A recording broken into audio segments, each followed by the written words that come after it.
mundo dos xogos era algo que era, digamos, o inicio, era a cuestión iniciática antes de ser home, non?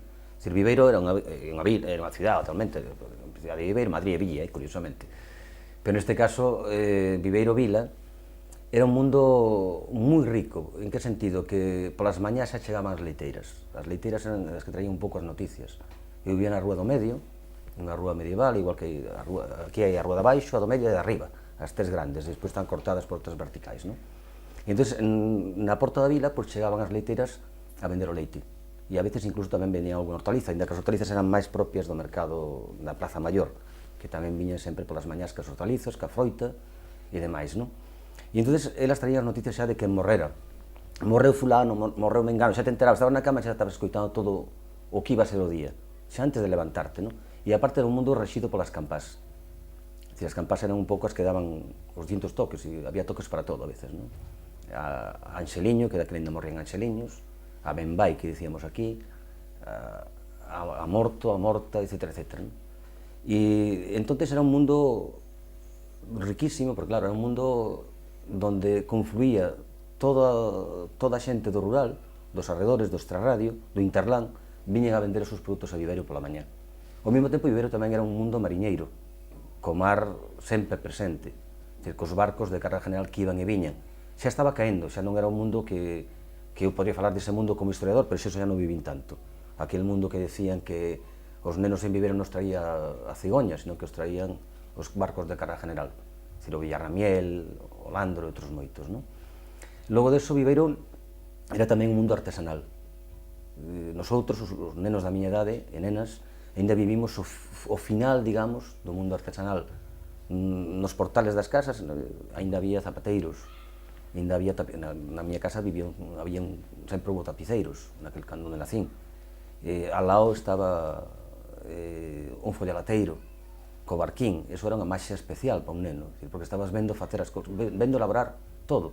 Tu vías o proceso, enfrente da miña casa había un cesteiro que vendía no San Froilán os cestos unha vez ao ano, tiña 2 salidas ao ano, non? E estaba traballando medio ano para vender en dezas moi señaladas, non? E tú estabas xugando cos mimbres, estabas vendo, incluso a veces tes testeado un pouco, non? E entón, eso era unha experiencia moi rica, porque os nenos de ahora xogan moi pouco. Nosotros xogábamos moitísimo, pasábamos a vida na rúa, a pesar de que as estacións estaban moi marcadas, non? Era un pouco, este inverno que choveu tanto, un pouco semellante a aqueles vellos invernos, non?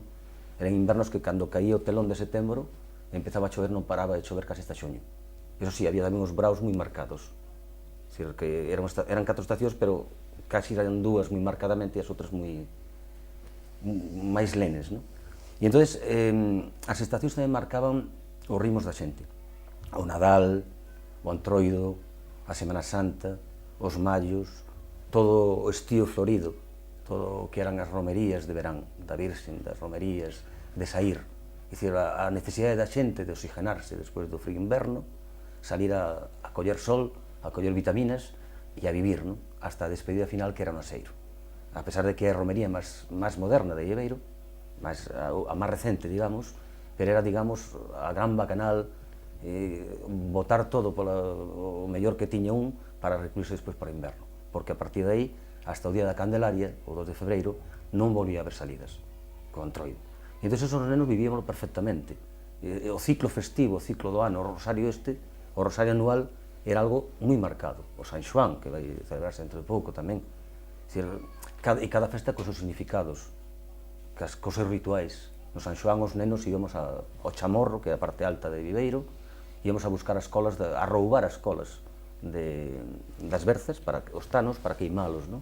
Variábamos a maior parte das casas. Eu, como cronista que son de Viveiro, moitas veces penso na cantidad de periódicos antigos e de documentos que temos seguramente queimado, porque recordo de baleirar casas completamente, non? Dices, que perdas máis gordas, non? E acababa todo no lume de San Juan, que non me roe ni cobra nin can. E entonces era un mundo moi máxico, os nenos xogábamos moitísimo. Eu recordo que cando chovía tanto, metíamos nos portales a facer teatrillos. Teño un amigo que é Gustavo Tarrascora, ou José Miguel, que son que temos feito cantidad de obras de teatro, que eles empezaron aí, empezaron nos portales das rúas, cobrando unha mota, ou daquela, ou 2 motas, que era o que se cobraba, ou para comprar unhas lambertadas despois. Pero eso, queres ou non, axudábanos moito a expresarnos, non? igual que os xogos de todo tipo, xogábamos tamén cas nenas, inda que había tamén xogos de nenas solos, que non sei tamén bastante machista, pero tamén nos misturábamos moito. Neso éramos moi coeducativos, en que sentido? Que cando se xogaba a corda, pois tamén xogábamos cas nenas a corda, incluso a outros moitos xogos. E sobre todo aprender as mnemotecnias, os cantos que se cantaban naquela época, unha dole tele candole, ou mil e unha retaílas, non? Tres gigantes de Galicia foron a plantar melones, ou dicir, abrían mil e unha, non? Xogos que o que se facían realmente era ensinarte a pronunciar palabras que non pronunciarías ben, que así aprendías perfectamente a través dos xogos. A pesar de que nosotros xa xogábamos con xogos cortados, porque eu recordo, por exemplo, había unha do yo-yo que viñera de Nova York, non me acordo ahora mismo como era, non? Pero neste caso recordo, por exemplo, despois, anos despois, recollendo cantigas e recollendo ditos e demais, que preguntando a generacións anteriores a min, sabían a completa. O que quer dicir que nosotros xa xogábamos con xogos xa máis cortados. Estabanse perdendo xa. Pero nosotros ainda xogamos na rúa. No verán estábamos ata as 11:30 da noite na rúa, xugando as esquinas, xugando ali lo veo. En Viveiro dicíamos ali lo veo, que era un castelanismo, é dicir, allí lo veo, non? É dicir, unha cousa curiosa, non? A policía se ladrós. Bueno, era un mundo tremendo, e as casas todas de Viveiro estaban abertas.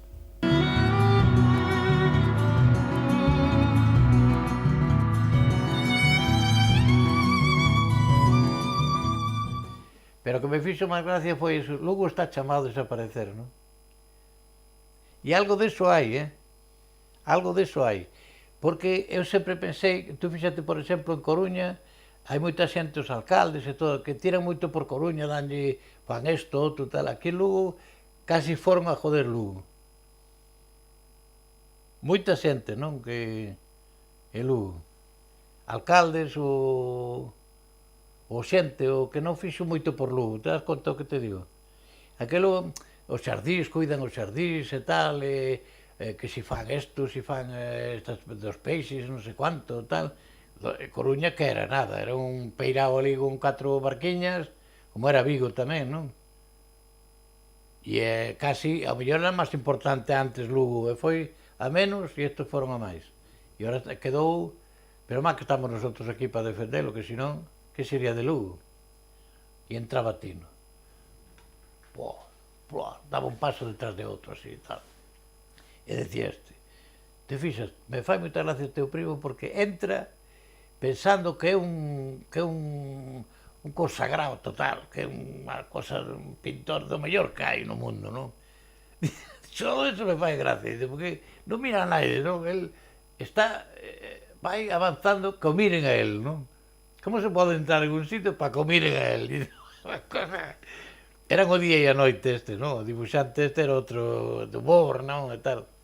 E el tiro era verdad, non? Esa pipa, non? O pitillo enganchado na boquilla esta, non?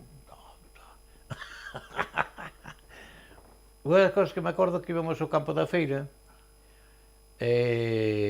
por exemplo, había, nada máis entrar á dereita, había un tablero grande, non? Unha mesa grande, e tiña navallas, por exemplo, que me acordo que máis ben eran navallas, porque a mí me gustaban navallas de pequeno, non sei por qué, xuntar, hombre, non moitas, pero a mellor tiña 6 ou 7 ou así, non? E eran todas rapiñadas, non? Pagadas ninguna. Que era o que tiña mérito, pagadas já non tiña mérito, só tiña calquera. E entón, a cosa era distraelo, porque tiña detrás deso tiña un mazo así de varas, que non sei se eran para as fabas aquelas varas, ou eran para as vacas, ou eran para o ganado, ou para que era, non sei. As tiña agarradas así, que claro, soltalas dali non era fácil porque as tiña bastante apretadas, non? Pero había que distraelo para sacar, para tirar de unha e largarte con ela, non? Que non te daba collido. Tú sabías que el correndo non te daba collido, eso sí. Non é? De pequeno das de zapatilla todo o que podes, non? E entón, e outros días, o raro é que o tipo non se acordaba de ti, non? Que tú dices, a ver se se va a acordar o tipo, pero pasar por diante e o tipo mirabas así, non se acordaba.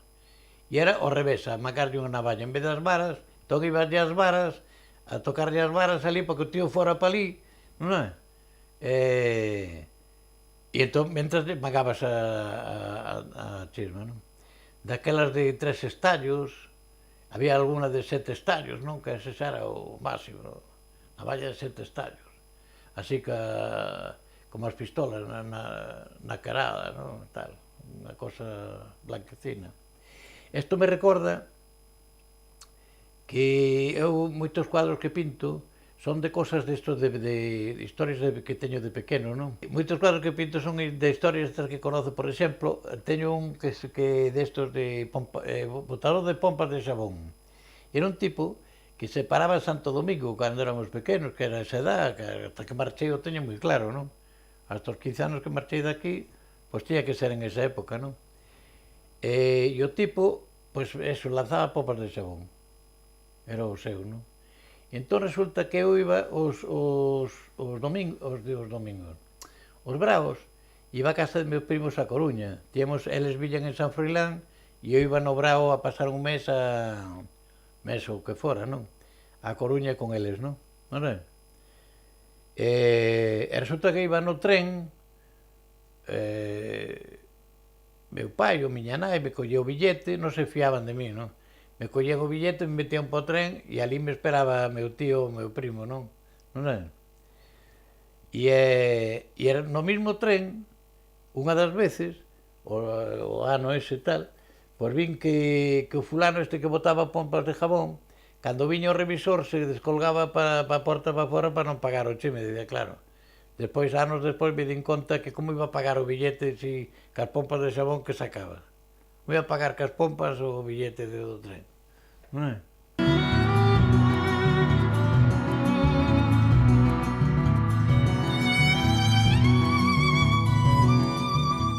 De romería, o único que había unha a Montecubeiro.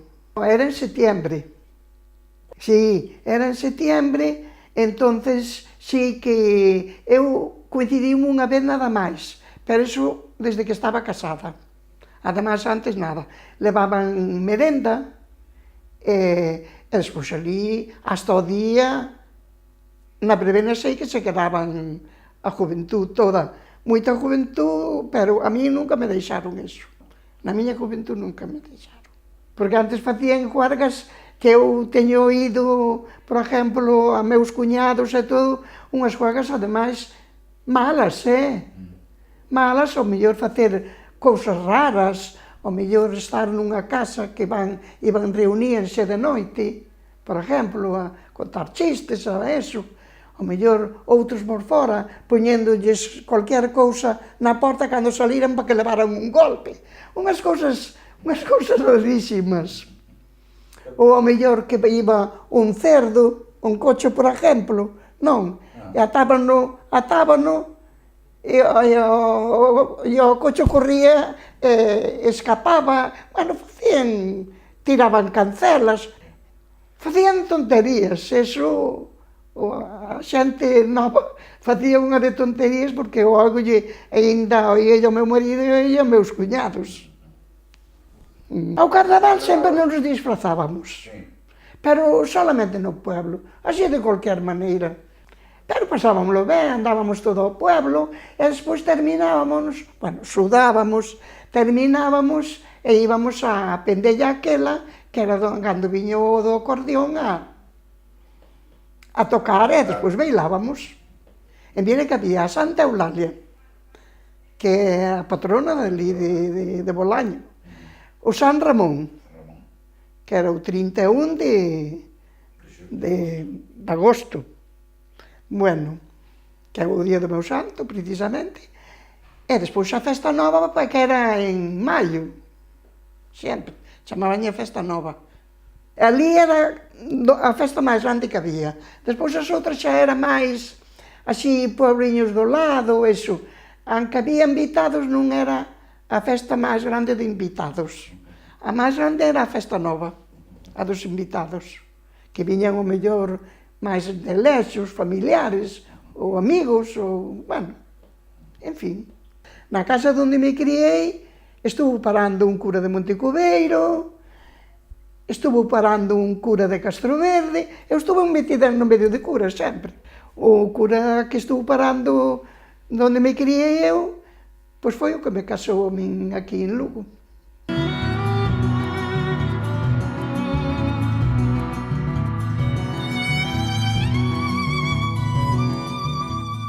profesores de antes extraordinarios. Ahora no se ven esos profesores, pero en su manera de hablar, en su tranquilidad. Tuve a Primitivo Rodríguez Sanjurjo, un profesor de geografía que era un hombre extraordinario.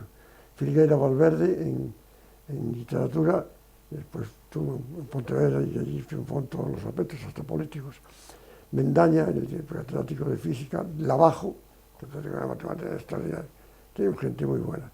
En cambio tuve a de Prado Mañone, que a filosofía era un verdadero desastre, pero bueno, la mayoría de ellos, grandes profesores, grandes didactas, gente estupenda, gente preparada, se presentaban con muy buen aspecto, muy señores, muy bonito. Un recuerdo muy bueno. Nada, cuando las tonterías y se le daban saltó por la ventana, ¿viste? Todas las cosas que se cuentan de él, pero nada, muy bien, era un hombre, no, se reía uno de él un poco, pero no era un buen profesor. Los buenos profesores fueron estos que te digo, Lavajo, Mendaña, Roma se llamaba, un catedrático de ciencias que hubo muy bueno aquí en Lugo.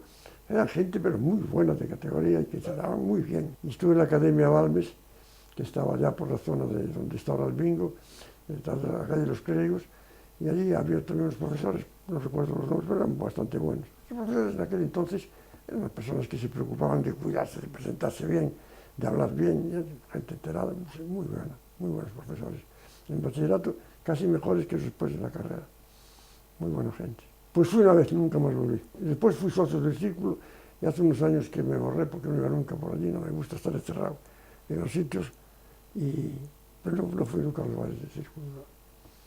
Cuando me marché de Lugo a los 18 años, prácticamente no volví, porque después el primer año fui un muy buen estudiante, en la matrícula de honor en Anatomía 1, pero después, ya en Santiago, porque primero estudié para ingeniero caminos un año en Madrid, pero bueno, y después ya dejé de estudiar, entonces como era mal estudiante, tenía medio castigado, ya no volví por Lugo prácticamente desde los 18 años hasta que después de terminar. Estuve 20 años casi sin venir por Lugo, 18. Y ya no iba por los barcos, ni por los bailes, ni por las cosas del casino, de la Navidad, los sorteos, todo eso. Fui socio del casino hasta que se cerró, pero el circo pocas veces fui, no me gustaba. Me gusta mucho la música, me gusta mucho el teatro, me gustan las canciones, pero soy un desastre para cantar, para estar, y para mucho, iba mucho con la tuna en Santiago y nunca llegué a tocar ningún instrumento porque soy un desastre para eso, soy muy malo, siempre fui muy malo. Y los acompañaba muchas veces en sus viajes por allá toda la tuna, eran amigos míos, pero nunca destaqué en nada, en las cosas de ahí. Sí, lo conocí, lo viví, el desmantelamiento, a última hora allí en el aparcamiento que había delante, guardamos el coche cuando estaba ya trabajando aquí en Lugo en el año 60 y siento que se ha marchado porque realmente era muy, muy interesante. Y los cines fueron desapareciendo todos, ahora quedan esos cines que están lejos, pero era bonito, la calle sí, esa casa sí, pero era muy antigua. Casa de donde está la que era de los Montenegro, donde está al lado del museo. Es una casa muy bonita, pero estas casas persisten todas, la de Lomas, es una casa bonita, siguen estando. Esta otra casa sí, cuando estuvo el gobierno militar allí en la guerra, la destrozaron mucho. Estaba allí la caja recluta y todas esas cosas en el edificio de Barras, que lo vendió el ingeniero de Barras de mala manera, que era muy interesante y muy bonito. Y para otras cosas así ya no.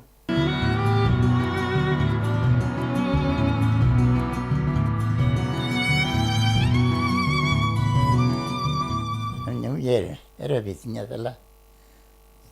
Chamaban de Asunción Fidalgo Novo. Era máis nova que a min.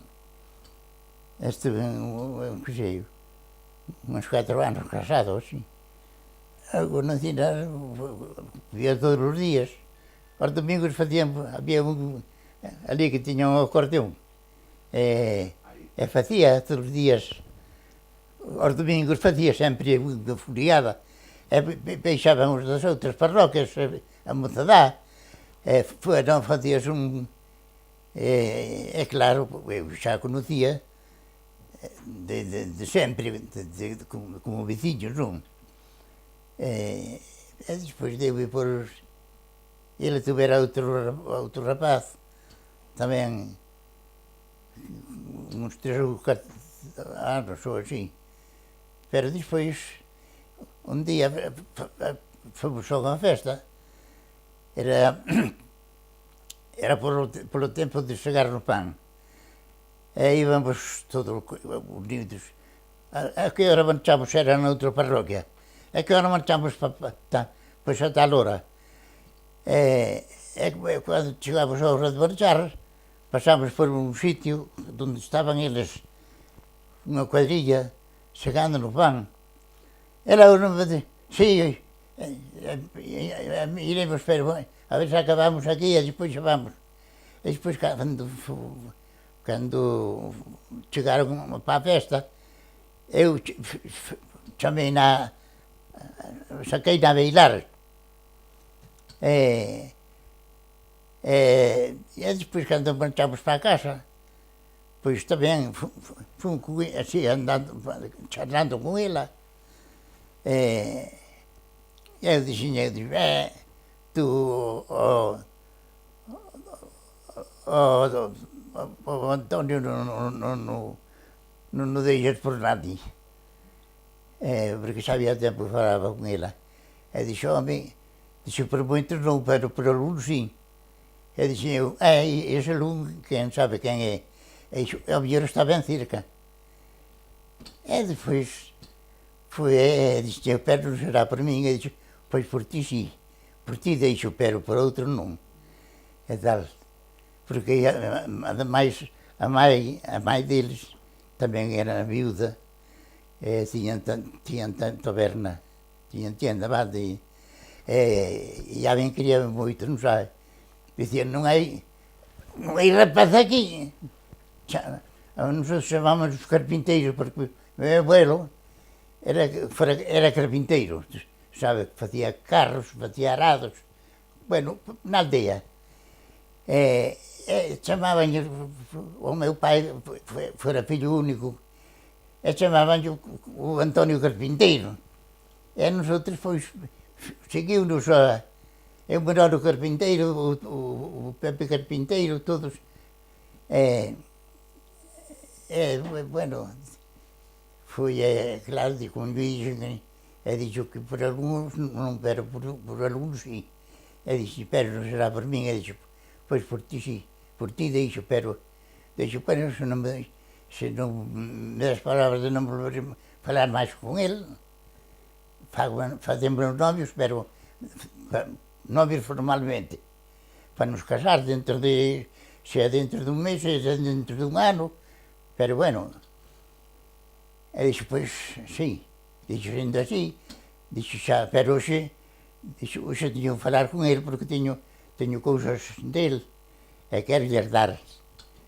Efectivamente, á noite, pois, fomos, como tiñan a tienda e iso, fomos ali a tomar vasos, e despois ele estuvo falando con el, e desde aquela, Dios, foi cando nos fixemos xa con idea xa de casarnos. Xa desde o primeiro día, fomos máis tarde, máis temprano, de casarnos. E así foi, e casámonos. Tuve entre os pequenos con ela.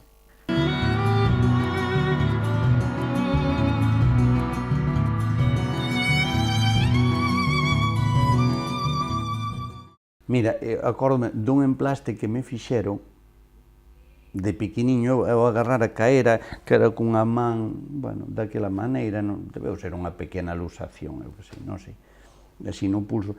E resulta que, bueno, pois tampouco o pequeno non tiña moito, tal, bueno, pero o pequeno non doblaba a man, o pequeno, bueno, e hincháballe.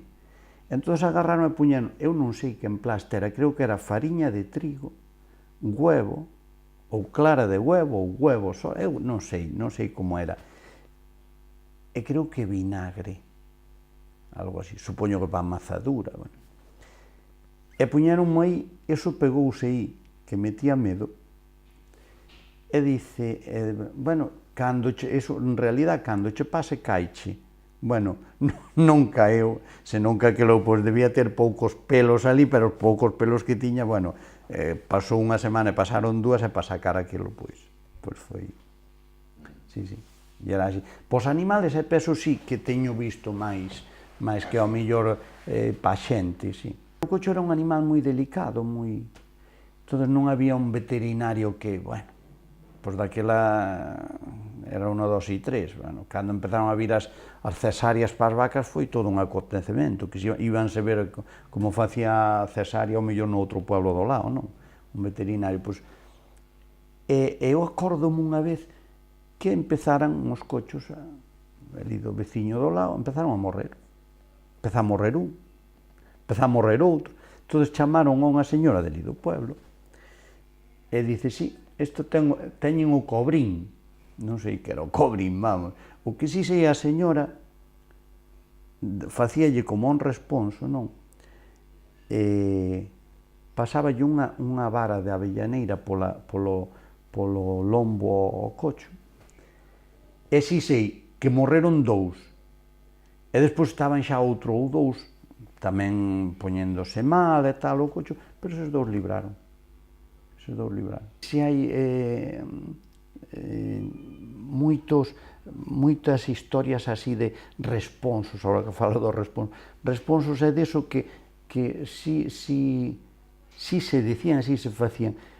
Sempre me hei de acordar de miña nai unha vez que perdeu a chave da casa.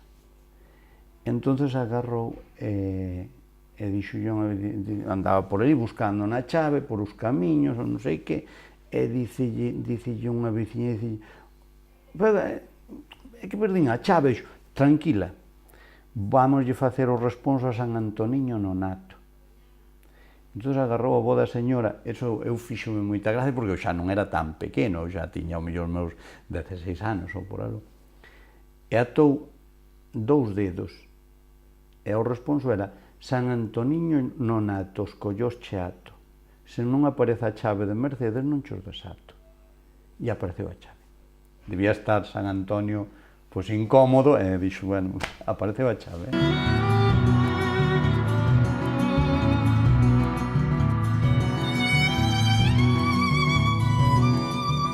Ali, claro, apareceu a radio.